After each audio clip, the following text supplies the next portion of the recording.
So alright, this is part 2 of the race. If you see a crack around this section of the frame, it's because I crashed yesterday and I cracked the lens of my GoPro. So back to the race, to give you a little bit of context, Gulapings and I are racing in the veterans category. That is 30 to 39 years old category. Gulapings is 29, I believe, but he missed the beginners category, which started at 8:50 in the morning, and it started a little bit earlier than usual. So we were there lining up for the start, and Daniel Vidal told us that there will be a lunch break and races will resume 1:30.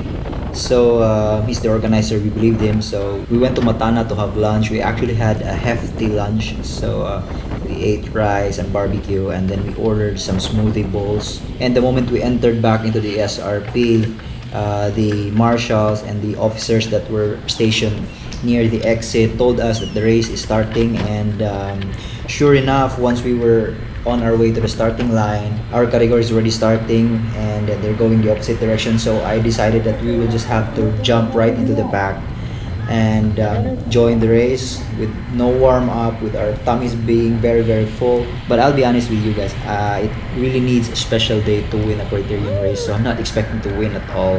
I'm currently sitting 6 kilograms above my race weight, and with just a decent fitness. I'm just here to have fun and enjoy. And as I've always mentioned, that I'm a triathlete, so my training is divided from swimming, biking, and running, compared to the purists who always just rides. That's why you don't see Jan Frodeno or the current triathlon Olympic champion Christian Blumenfeld joining the Tour de France or any bike races. It's because we all have different focus. But enough with my reasoning. I'm gonna show you the highlights of the race. Here it is.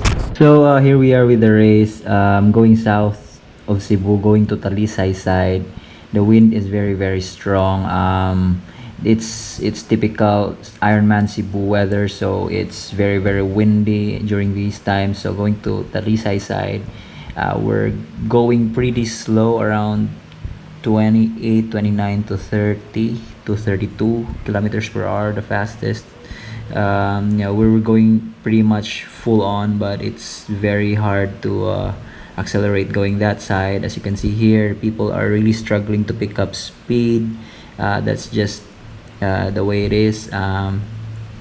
Now in front of me you can see Boki, Joe Cole, and I don't know this guy from Talisay. This one is Dongi, and as you can see in the U-turns that we're about to take right now,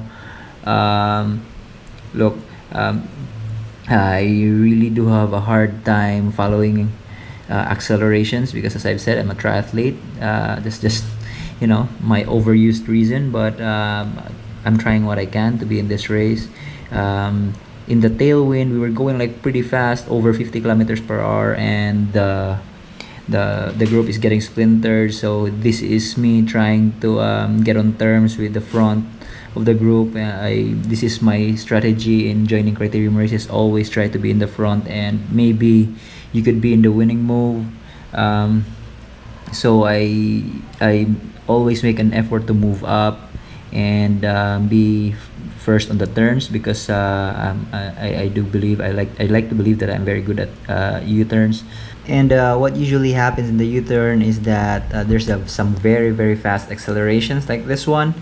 You try to grab onto the wheel of the person in front of you. If not, try to have the person behind you take on the chase. But in this time, I closed down the gap myself, and after that very hard acceleration from the U-turn, the group usually settles down. So it's a chance for the back enders of this group to come around and get back into the peloton. Here we are doing another U-turn, and we will hit the tailwind after this one. And as you can see, it's some very hard accelerations that's going on. And as you can also see, we're moving significantly faster compared to going to Talisay side. I believe we're riding about 50 to 55 kilometers per hour during this part, and we cover the whole stretch pretty quickly. and we reached the other turn very quickly as well. And as you will see, we will make another U-turn into the headwind and accelerate really, really hard. This has been the theme of this race. And then look into each other and see if everyone or anyone will be willing to pull. This is a pivotal moment of the race for me. I tried to check this attack. I feel like this will put me in the front and set me up for a breakaway. I tried to chase this breakaway or this attack down, and nobody went around Gulaping. As you can see, he had a pretty hard time chasing me as well. And this is back into my camera. I'm chasing this attack, and as we move back to Gulaping, he is being swarmed. Like right now, he's being swarmed by the peloton. This is the part where he just practically melted and died in the race. And me at the back of the race, I was able to check and chase down the attack, but this really has taken out a lot from my legs. At this point, I tried to stay in the group. Attacks were coming from left and right, and I did not notice that the front got splintered, and I wasn't able to check that as I wasn't able to check that Amon actually got away from this group together with Jano and Buki Bounce It or Buki Joe Cole. Those three were eventually the winners of this race. Back into our peloton or back into our group, there was a very little cohesion. Nobody wants to work for anyone, and as you can see right now, we're hitting tailwind, but we're still moving pretty slow. Everyone was pointing fingers on who should do the chase. I tried to get the group to work, but we ended up attacking each other again and again, and this made for a very hard chase. As you can see, we're attacking each other instead of working for each other, and somebody crashed. Two of the stronger riders in the peloton crashed. This was the time for me to pull the plug because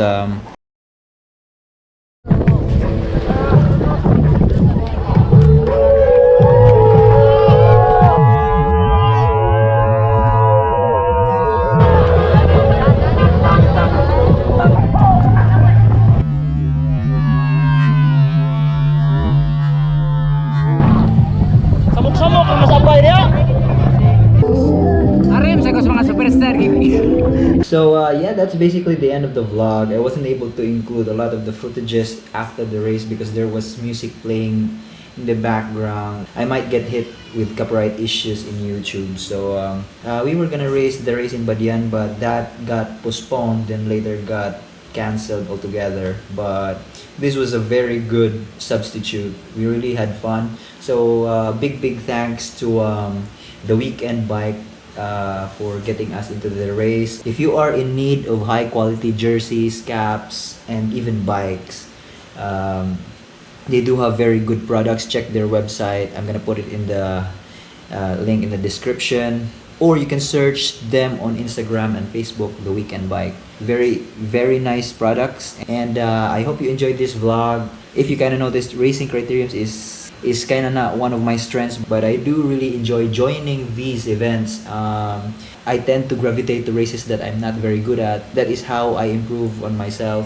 But unfortunately, I'm not very good at vlogging criterium races as well. I promise I will learn on how to put power overlay, data overlay on my videos. For now, I hope this will do. I hope you enjoyed the race, and since the race was staggered and some starts were very early, I was racing at noon. The elites were racing in the afternoon. We had prior appointments, so we weren't able to cover the entire day.